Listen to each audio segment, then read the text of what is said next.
एक कहानी कहना चाहूंगा जो सर्वाधिक महत्वपूर्ण कहानियों में से एक है। इस कहानी का संबंध संत से है। एक बार एक राजा युद्ध जीत कर लौट रहा था तो वह संत के निवास के निकट जा पहुंचा। उसने इसे रहस्य का संत का दर्शन करने की सोची। राजा ने संत के पास जाकर कहा, मैं आपके पास इसलिए आया हूं कि शायद आप मुझे सृष्टि और प्रकृति के नियम के विषय में कुछ समझा सके।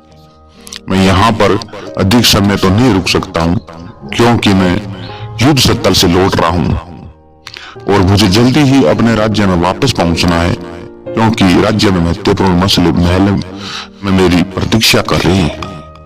संत राजा की ओर देखकर मुस्कुराया और जमीन से गेहूं का एक दाना उठाकर राजा को दे दिया।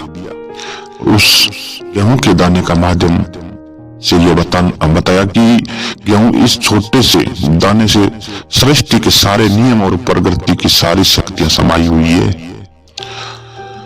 राजा तो संत के इस उत्तर को समझ नहीं सका और जब उसने अपने आसपास खड़े लोगों के चेहरे पर मुस्कुराहट देखी तो वह गुस्से के मारे आग बबूला हो गया और उसे लगा कि उसका अपमान कर रहे हैं।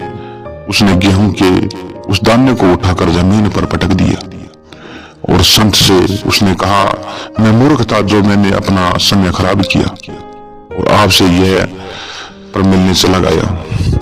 वर्ष आए, 2 वर्ष आए, राजा एक अच्छा प्रशासन और योद्धा के रूप में खूब सफल रहा और खूब ही ठाट बाट आराम का जीवन जी रहा था। लेकिन रात को वह सोने के लिए अपने बिस्तर पर जाता, उसके मन में बड़े अजीब अजीब से विचार उठने लगे और उसे परेशान करते। मैं इस आलीशान महल में खूब ठाट बाट और आराम का जीवन जी रहा हूँ, लेकिन आखिरकार मैं कब तक इस समृद्धि राज्य धन दौलत से आनंदित होता रहूंगा और जब मैं मर जाऊंगा तो फिर क्या होगा? क्या मेरे राज्य की शक्ति, मेरी धन दौलत संपत्ति मुझे बीमारी से और मृत्यु से बचा सकेगी? या मृत्यु के साथ ही सब कुछ समाप्त हो जाता है? राजमहल में एक भी आदमी राजा के इन प्रश्नों का उत्तर नहीं दे सका, लेकिन इसी बीच संत की प्रसिद्धि चारों ओर फैलती चली जा रही थी। इसलिए राजा ने अपने अहंकार को एक तरफ रखकर धन दौलत के साथ एक बड़ा काफिला संत के पास भेजा और साथ ही अनुरोध भरा निमंत्रण भेजा। उसमें उसने लिखा कि मुझे बहुत ही अफसोस है, जब मैं अपनी युवा अवस्था में आपसे मिला था उस समय मैं जल्दी में था, आपसे लापरवाही से मिला था। उस समय मैंने आपसे अस्तित्व गुणत्रम प्रश्नों की व्यवस्था जल्दी करने के लिए कहा था, लेकिन अब मैं बदल चुका हूँ और जिसका उत्तर नहीं दिया जा सकता है उसे ऐसा उत्तर की मांग मैं नहीं करता।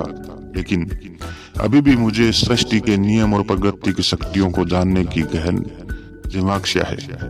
जिस समय मैं युवा था उस समय से कभी अब ज्यादा जिज्ञासा है। यह सब जानने की मेरी आपसे प्रार्थना है कि आप मेरे महल में आए और अगर आपका महल में आने का सबब न हो तो मैं आप अपने सबसे अच्छी शिष्या में से, अगर आप महल में आना संभव न हो तो आप अपने सबसे अच्छे शिष्य में से किसी एक शिष्य को भेज दें ताकि वह मुझे तो कुछ ही प्रश्नों के विषय समझाया जा सकता हो। थोड़े दिनों बाद वह काफिला और संदेशवाहक वापस लौट आए। उन्होंने राजा को बताया कि वे संत से मिले। संत ने अपने आशीष भेजे हैं, लेकिन आपने उनको जो खजाना भेजा था वह उन्होंने वापस लौटा दिए। संत ने उस खजाने को यह कहकर वापस कर दिया कि उसे तो खजाने का खजाना मिल चुका है और साथ ही संत ने एक पत्ते में लपेटकर कुछ छोटा सा उपहार राजा के लिए भेजा और संदेशवाहकों से कहा कि मैं राजा से जाकर कह दे कि इसमें ही शिक्षक है जो कि उसे सब कुछ समझा सकता है। राजा ने संत के भेजे हुए उपहार को खोला और फिर उसमें से उसी गेहूं के दाने को पाया। गेहूं का वही दाना जिसे संत ने पहले भी उसे दिया था। राजा ने सोचा कि जरूर इस दाने में कोई रहस्य चमत्कार होगा, इसलिए राजा ने एक सोने के डिब्बे में उस दाने को रखकर अपने खजाने में रख दिया।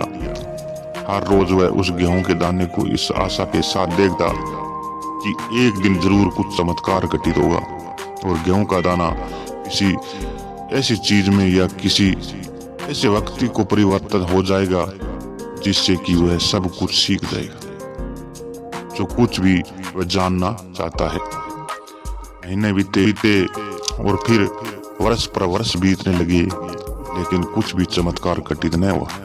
अंततः राजा ने अपने धैर्य खो दिया, फिर से बोला, ऐसा मालूम होता है कि संत ने फिर से मुझे धोखा दिए। या तो वह मेरा है या फिर वह मेरे प्रश्नों के उत्तर जानता ही नहीं, लेकिन मैं उसे दिखा दूंगा कि मैं बिना उसकी किसी मदद के भी प्रश्नों के उत्तर खोज सकता हूँ। फिर उस राजा ने एक बड़े भारतीय रहस्यदर्शी के पास अपने काफिले को भेजा, जिसका नाम ग्रेगाचा था। उसके पास संसार के कोने कोने से शिष्य आते थे और फिर से उस काफिले के साथ वहीं संदेशवाहक और वहीं खजाना भेज दिए, जैसे उसके संत के पास भेजा था। कुछ महीने से पश्चात संदेशवाहक उस भारतीय दार्शनिक अपने साथ लेकर वापिस लौटा, लेकिन उस दार्शनिक ने राजा से कहा, मैं आपका शिक्षक बनकर सम्मानित हुआ हूँ, लेकिन यह मैं साफ साफ बता देना चाहता हूँ कि मैं खास करके आपके देश के लिए आया हूँ ताकि मैं संत के दर्शन कर सकूं। इस पर राजा सोने का वह डिब्बा उठा लाया, उसमें गेहूं का दाना रखा हुआ था और वह उसे बताने लगा, मैंने संत से कहा था मुझे कुछ समझाइए सिखाइए, और देखो उन्होंने ये क्या भेज दिया। मेरे पास ये गेहूं का दाना वह शिक्षक है जो मुझे सृष्टि के नियमों का प्रकृति शक्तियां में विषय में समझाएगा। क्या ये मेरा उपवास नहीं है? वह दार्शनिक बहुत देर तक उस गेहूं के दाने की तरह देखता रहा और उस दाने की तरह देखते देखते जब वह ध्यान में डूबा गया तो महल में चारों ओर एक गहन मौन छा गया। कुछ समय बाद वह बोला, मैंने यहाँ आने के लिए जो इतनी लंबी यात्रा की उसके लिए मुझे कोई पछतावा नहीं है, क्योंकि अभी तक तो मैं विश्वास ही करता था, लेकिन अब मैं जानता हूँ कि संत सच में ही एक महान सतगुरु है।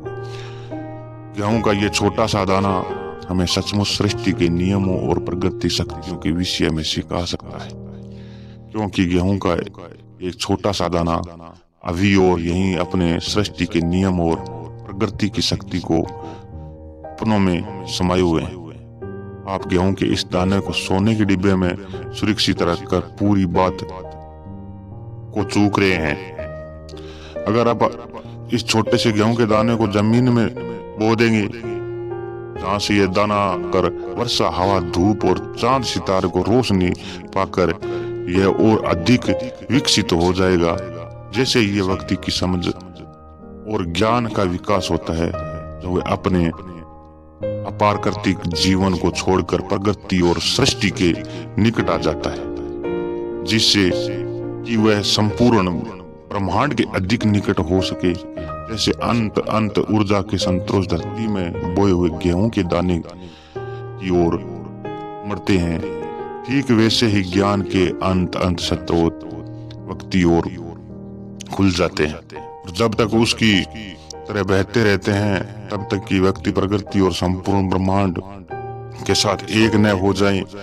अगर गेहूं के इस दाने को ध्यानपूर्वक देखो तो तुम पाओगे कि इसमें एक और रहस्य छुपा हुआ है, और वह रहस्य है कि जीवन की शक्ति का गेहूं का दाना मिटता है और उसी मिटने में से ही मृत्यु को जीत लेता है।